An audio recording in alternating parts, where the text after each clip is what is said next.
Welcome again in our next class. तो पूरी class में देखिए हम लोग ओस्टवाल का कर्ता नियम और उसकी व्युत्पत्ति व सीमाएं। तो आज देखते हैं हम लोग इसी चैप्टर का आगे जो है कि अम्ल क्षार सिद्धांत जो है अम्ल क्षार सिद्धांत।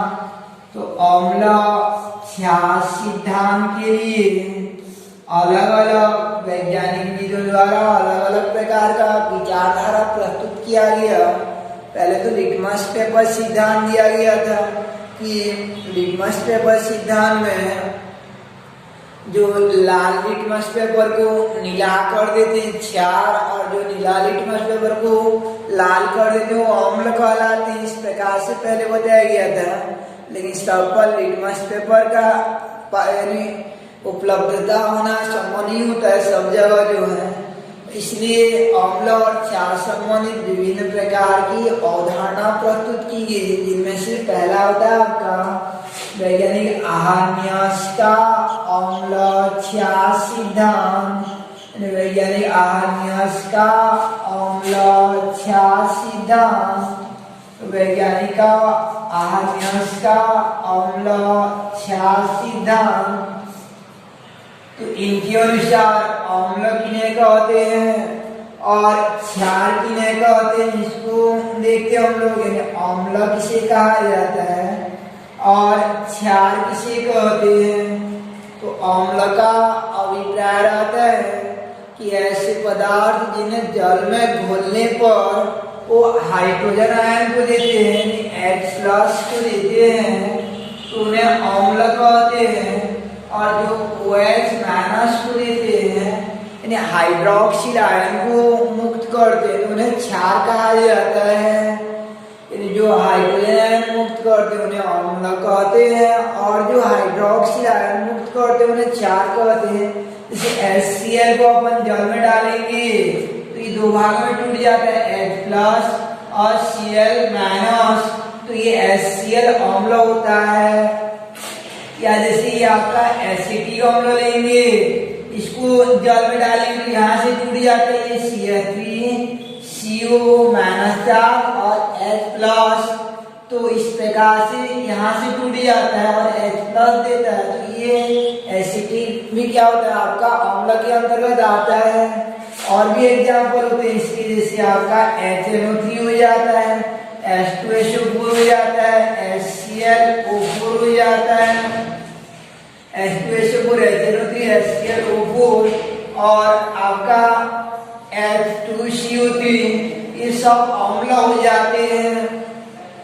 तो अम्ल क्षार सिद्धांत में अम्ल किसे कहा जाता है आपका कि अम्ल का डेफिनेशन हो जाएगा वैज्ञानिक आहारन्यास के अनुसार। अम्ल वे पदार्थ होते हैं, अम्ल वे पदार्थ होते हैं जो अपने जलीय विलयन में हाइड्रोजन आयन मुक्त करते हैं। आहारन्यास के अनुसार अम्ल वे पदार्थ होते हैं जो अपने जलीय विलयन में हाइड्रोजन आयन मुक्त करते हैं।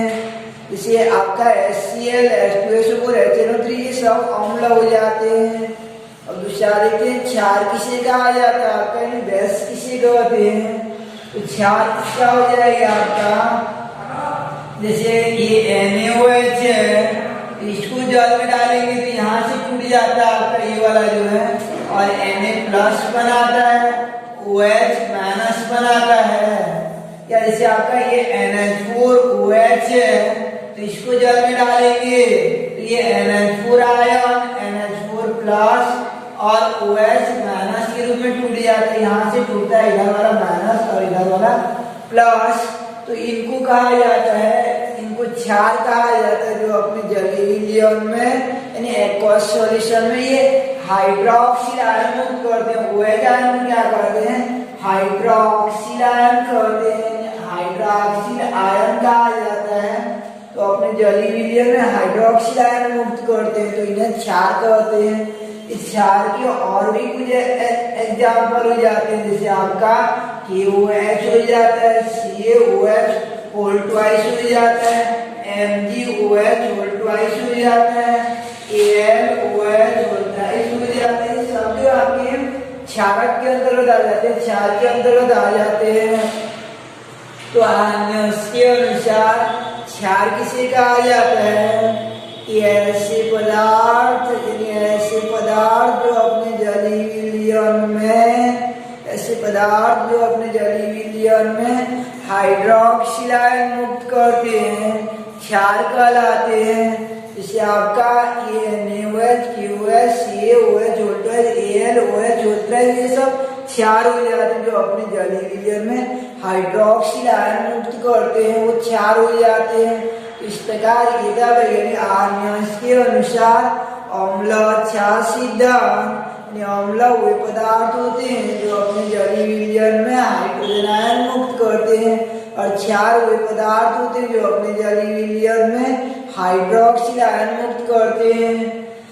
तो ये था अम्ल क्षार सिद्धांत। फिर भी ये आर्य सिद्धांत की कुछ कमियां रह जाती है। जैसे आपका ये NH3, इसमें OH नहीं रहता है, फिर भी यह क्षार हो जाता है। तो ये NH3 क्षार क्यों होता है? जबकि जलीय विलयन में तो OH आयन मुक्त नहीं करता है, तो ये क्षार क्यों होता है? इसका प्रत्युत्तर आर्यस द्वारा नहीं दे पाया गया। इसलिए आर्यस के अम्ल क्षार सिद्धांत के बाद एक नया सिद्धांत आता है, जिसे ब्राटन-लारी सिद्धांत या प्रोटॉन विनिमय सिद्धांत कहते हैं। ये पहला था आपका आर्यस के अनुसार अम्ल क्षार का परिभाषा, यानी अम्ल क्या हो गया था आपका, यानी अम्ल किसे कहे थे कि ऐसे पदार्थ, यानी अम्ल में से आपका कि ऐसे पदार्थ जो अपने, यानी अम्ल में से ऐसे पदार्थ, अम्ल ऐसे पदार्थ होते हैं जो अपने जलीय विलयन में हाइड्रोजन आयन मुक्त करते हैं। जैसे HCl, HBr, HI, HNO3, H2, SO4, ये सब आपका अम्ल हो जाते हैं। और क्षार किन्हें कहते हैं आपका, कि क्षार ऐसे पदार्थ होते हैं जो अपने जलीय विलयन में हाइड्रोक्सिल आयन मुक्त करते हैं, यानी OH आयन मुक्त करते हैं, जैसे NaOH, CaOH whole twice, MgOH whole twice. लेकिन इस सिद्धांत की यह कमियां रहती है कि जिसमें यानी OH नहीं रहता है, वो भी क्षार के रूप में काम करता है, तो उसकी व्याख्या नहीं हो पाती। इसलिए एक नया सिद्धांत, यानी ब्राटन-लारी का अम्ल क्षार सिद्धांत प्रस्तुत किया गया। तो आगे देखते हैं हम लोग दूसरा कि ब्राटन व लारी सिद्धांत, यानी ब्राटन-लारी सिद्धांत, यानी ब्राटन-लारी के अनुसार अम्ल क्षार सिद्धांत।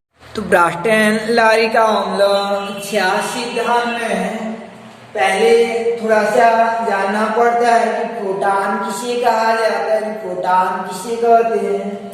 जैसे आपका ये हाइड्रोजन परमाणु रहता है, हाइड्रोजन एटम रहता है, तो उसके नाभिक में एक प्रोटॉन रहता है, और नाभिक के चारों ओर एक इलेक्ट्रॉन परिक्रमा करता रहता है। एक इलेक्ट्रॉन जो है परिक्रमा करता रहता है, उसमें न्यूट्रॉन नहीं पाया जाता है, नाभिक में जो है न्यूट्रॉन नहीं पाई जाती है। तो केवल एक प्रोटॉन और एक इलेक्ट्रॉन होता है हाइड्रोजन परमाणु में। तो जब वहां से एक इलेक्ट्रॉन निकाल देते हैं, इलेक्ट्रॉन को निकाल देते हैं, तो ये हाइड्रोजन परमाणु पर +1 आ जाता है। कहीं से जितना इलेक्ट्रॉन निकल जाता है ना, वहां से उस पर उतना प्लस चार्ज आ जाता है। हाइड्रोजन से इलेक्ट्रॉन निकल गया है ना, तो उस पर +1 चार्ज आ जाएगा। जिस पर जितना इलेक्ट्रॉन निकल गया होता है उस पर उतना प्लस आ जाता है। तो ये हाइड्रोजन पर 1+ आ जाता है। एक इलेक्ट्रॉन निकाल देंगे, तो ये एक इलेक्ट्रॉन को निकाल दिए, तो उसके नाभिक में क्या बचेगा, आपका प्रोटॉन बचेगा। तो ये प्रोटॉन, यानी प्रोटॉन में एक ही प्रोटॉन होता है, H+ में आपका केवल प्रोटॉन, एक प्रोटॉन ही रहता है। इसलिए अभिक्रिया में याद रखना, प्रोटॉन की जगह जो है हाइड्रोजन धनायन लिखा जाता है। प्रोटॉन की जगह हाइड्रोजन धनायन लिखा जाता है, क्योंकि हाइड्रोजन धनायन में एक ही प्रोटॉन होता है, उसमें इलेक्ट्रॉन निकल गया रहता है। इसलिए जो है हाइड्रोजन धनायन को ही प्रोटॉन कहा जाता है। तो जहाँ पे H+ आएगा तो उसको प्रोटॉन कहेंगे हम लोग। तो ये दूसरा सिद्धांत देखते हैं, ब्राटन व लारी सिद्धांत या प्रोटॉन विनिमय सिद्धांत या प्रोटॉन विनिमय सिद्धांत प्रोटॉन विनिमय सिद्धांत। तो लारी सिद्धांत या प्रोटॉन एक्सचेंजिंग थ्योरी किसे कहते हैं? तो प्रोटॉन विनिमय सिद्धांत। तो पहला इसमें हम लोग अम्ल किसे कहते हैं और दूसरा कि क्षार किसे कहा जाता है, यानी अम्ल और क्षार किसे कहते हैं। दोनों का एग्जाम्पल एक ही समीकरण में आ जाता है। इसे इसका अम्ल और क्षार को जानने के लिए एक अभिक्रिया करवाते हैं, जिसे आपका ये HCl प्लस आपका NH3 से अभिक्रिया करवाते हैं। तो HCl जो है H प्लस और Cl माइनस में टूट जाता है। ये H प्लस और Cl माइनस में टूट जाता है। अब ये NH3 के ये नाइट्रोजन परमाणु पर एक जोड़ा एकाकी इलेक्ट्रॉन पाया जाता है, लोन पेयर ऑफ इलेक्ट्रॉन पाया जाता है। एकाकी इलेक्ट्रॉन किसे कहते हैं कि परमाणु के बाद कंपोज के वो इलेक्ट्रॉन में जो सहवादन या बंध बनाने में प्रयुक्त नहीं होते हैं, उन्हें अनाबंधी या एकाकी इलेक्ट्रॉन को कहते हैं। तो ये NH3 कि नाइट्रोजन परमाणु पर जो है एकाकी इलेक्ट्रॉन पाया जाता है, इलेक्ट्रॉन की अधिकता रहती है। और ये H प्लस में ये प्रोटॉन है, तो इस पर इलेक्ट्रॉन की कमी रहती है। अपना इलेक्ट्रॉन निकल चुका है, इलेक्ट्रॉन की कमी रहती है, तो ये इलेक्ट्रॉन देना चाहता है और ये इलेक्ट्रॉन लेना चाहता है। तो ये H प्लस क्या करता है, इसको जोड़ा के रूप में अपना इलेक्ट्रॉन देकर अपने साथ जोड़ लेता है।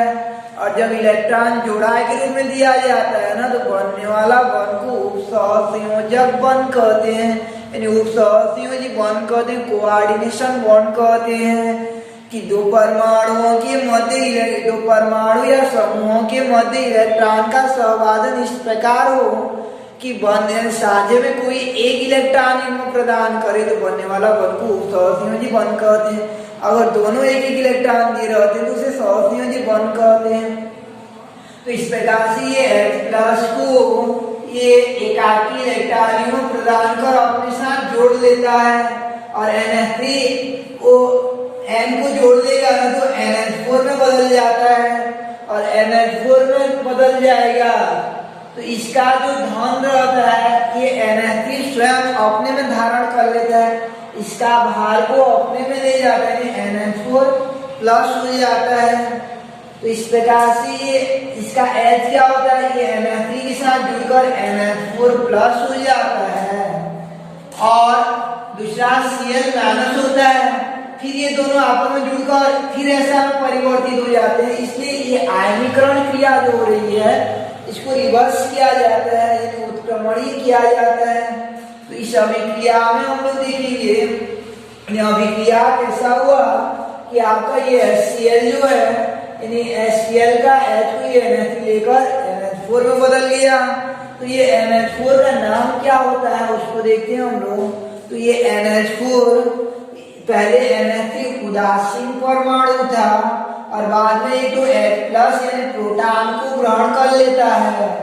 तो जब कोई उदासीन परमाणु प्रोटॉन को ग्रहण कर लेता है तो बनने वाला नया स्पीशीज में नियम स्पीशीज को जोड़ा जाता है, यानी नियम प्रत्यय को जोड़ते हैं और इसका नाम हो जाता है आपका ओमोनियम आयन हो जाता है। यानी NH4 प्लस को क्या कहते हैं, ओमोनियम, यानी ओमोनियम आयन कहा जाता है। कोई भी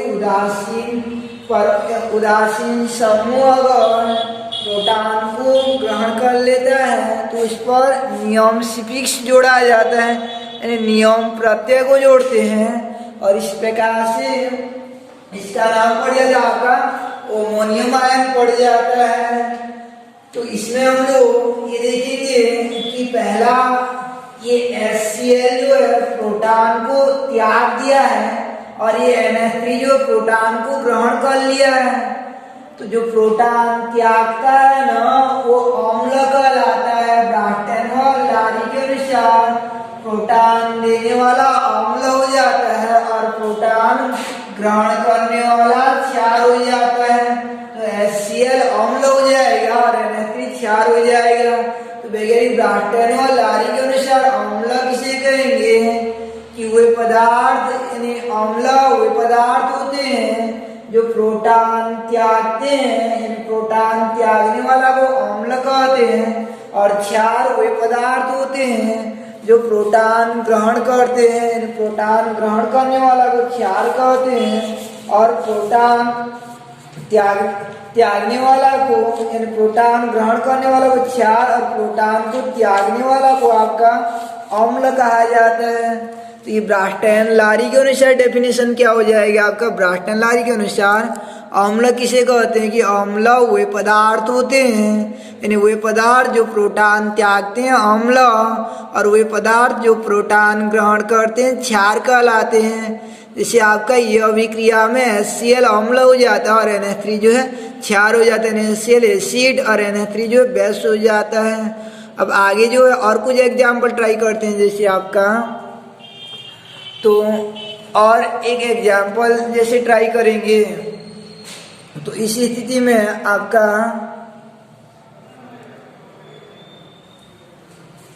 कि जैसे ये HCl है और इसका H2O के साथ अभिक्रिया करवाते हैं, तो H2O से करवाते हैं तो इस स्थिति में ये HCl के H को ये H2O ले जाता है और बदल जाता है आपका H3O प्लस में कन्वर्ट हो जाता है। इसका H को ले जाता है और यहाँ एक H बढ़ जाता है, जैसे 3H था तो 4 हो गया, ऐसे 2 था तो 3 हो जाएगा और इसका प्लस इसके ऊपर आ जाता है और दूसरा वाला क्या बनेगा आपका Cl माइनस हो जाएगा। तो ये इसको कहा जाता है H3O प्लस को हाइड्रोनियम आयन कहते हैं, इसको हाइड्रोनियम आयन कहा जाता है, नियम आयन कहते हैं।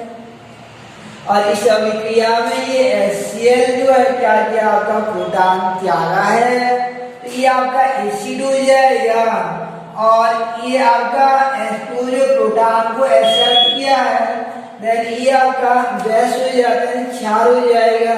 तो जो प्रोटॉन त्यागते हैं अम्ल और जो प्रोटॉन ग्रहण करते हैं क्षार कहलाते हैं। ये H2O जो है अम्ल की तरह भी व्यवहार करता है और क्षार की तरह भी व्यवहार करता है। इसके सामने अगर प्रबल क्षार आ जाता है, जैसे ये NH3 आ जाता है ना, तो NH3 आ जाता है तो ये H2O जो है ऐसा HOH के रूप में हो जाता है, H प्लस और OH माइनस के रूप में हो जाता है H2O।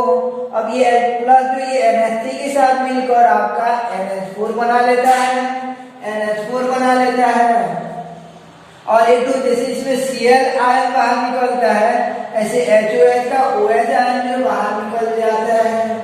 तो इसी स्थिति में ये HOH यानी जल प्रोटॉन दिया है त्यागा, तो यहाँ पे ये एसिड हो जाएगा और ये NH3 जो बेस हो जाएगा।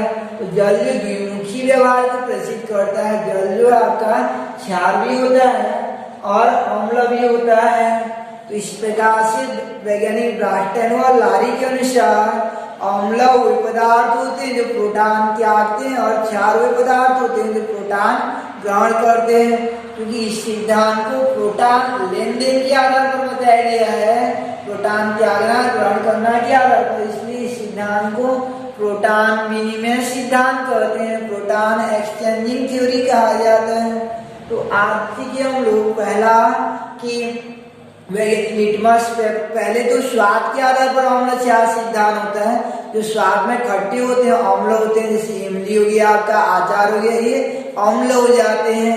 और जो स्वाद में तीखे रहते हैं वो क्षार हो जाते हैं, जैसे आपका मिर्च हो गया, ये सब जो है क्षार के अंतर्गत आ जाएंगे, अदरक हो गया, ये सब क्षारी हो जाते हैं। तो सबको चख कर हम लोग कल्पना नहीं, यानी उसको नहीं बता पाएंगे कि अम्ल है कि क्षार है, क्योंकि तेजाब अम्ल होता है, लेकिन चखेंगे तो चखना क्या, अंगूठी को डालेंगे तो वो जल जाएगा, इसलिए सबको स्वाद के आधार पर नहीं किया जाता, इसलिए बाद में लिटमस पेपर सिद्धांत दिया गया। तो लिटमस पेपर में जो क्या होता है आपका, नीला को लाल कर देता है, नीला को लाल कर देता है तो वो अम्ल होता है। ये नीला को लाल कर देते तो अम्ल होता है, अम्ल के आखिर में ल आता है ना, तो इसके भी अंतिम में ल आएगा। तो नीला के अंतिम में ल आता है, लाल के अंतिम में, लाल के अंतिम में ल आता है। तो जो नीला को लाल कर देता है अम्ल कहलाता है, और जो उल्टा क्षार नीला लाल को नीला कर देगा वो क्षार हो जाता है।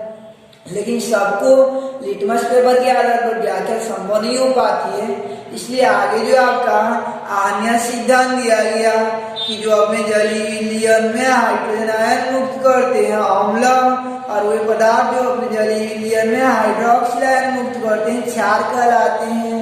इसके बाद ब्राटनलारी सिद्धांत आता है आपका कि अम्ल वे पदार्थ होते हैं जो प्रोटॉन त्यागते हैं, और क्षार वे पदार्थ होते हैं जो प्रोटॉन ग्रहण करते हैं। यानी कुल मिलाकर ये याद रखे ना आप लोग कि वास्तव में H+ ही अम्ल होता है और OH- ही क्षार होता है। जहाँ पे H+ वाला फैक्टर दिखता है वो अम्ल हो जाएगा, और जहाँ पे आपका OH- वाला फैक्टर दिखता रहता है वो क्षार हो जाता है।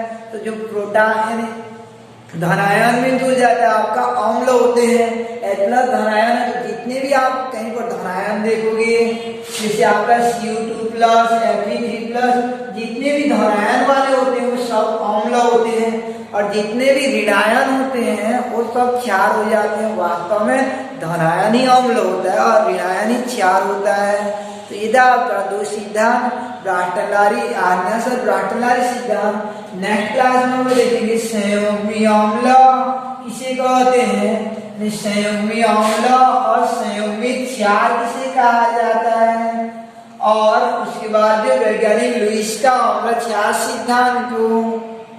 और थोड़ा सा याद रखे रहना, कोई उदासीन परमाणु प्रोटॉन को ग्रहण, यानी उदासीन अणु प्रोटॉन को जैसे ग्रहण करता है, जैसे ये NH3 ग्रहण करता है तो उसमें नियम से फिक्स जोड़ा जाता है। जैसे आपका NH4 आयन को अमोनियम H3O+ को कहा जाता है, आपका हाइड्रोनियम आयन कहते हैं। ठीक है, नेक्स्ट क्लास में आगे देखेंगे हम लोग कि वैज्ञानिक लुईस का अम्ल और क्षार सिद्धांत को, और उसके पहले संयुग्मी अम्ल और संयुग्मी क्षार।